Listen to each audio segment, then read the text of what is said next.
malee isaan kana godhan jettee bileem yoo goote isuma jalqabaa geggeessummaa kee ilaalatti. Isuma jalqabaa jechuudha. Biizii isa jedhamu kana namaaf galuu qaba. Biizii jechuun jechi biizines jedhu iyyuu biizii irraa dhufe. Root wordiin isaa jechuudha. So biizii erga taate maal hojjettare? Biizines jechuun waa hojjechuudha. Kanaaf sun dhufuu danda'uu qaba wanti qabatamaanii hojii keetiin.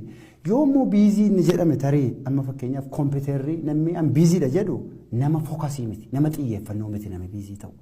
Maaliif yoo jettee namoonni jiinas ta'anii addunyaa kanarra waan haaraa kalaqaa haaraa uumanii namoota waa 30 hojjetan osoo hin taane namoota waa tokkitti karaa 30 hojjetanidha.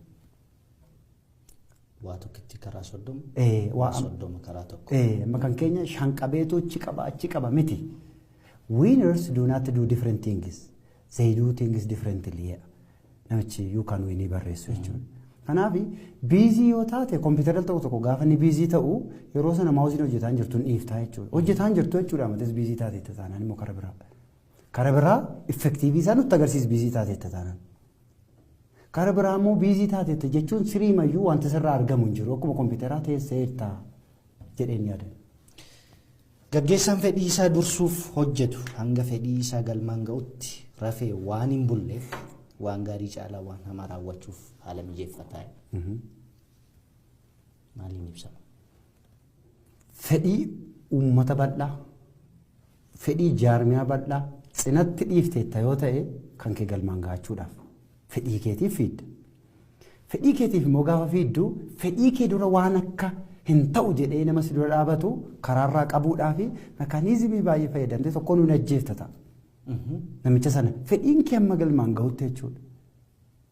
Garuu fedhii uummataa fuutee deemta yoo ta'e ati yeroo hundumaa yoo raftes yoo kaates uummatuma gidduu jirta. Uummatarra boqotta, uummataa wajjin deemta, uummataa wajjin galta.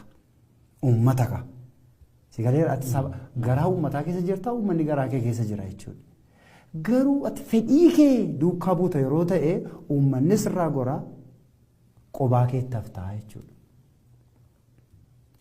Sana booda qofaa nyaattuun qofaa duutii. Gaggeessaan guyyaa gara guyyaatti guddata malee guyyaa tokkotti hin guddatu. Yaanni wal faallisan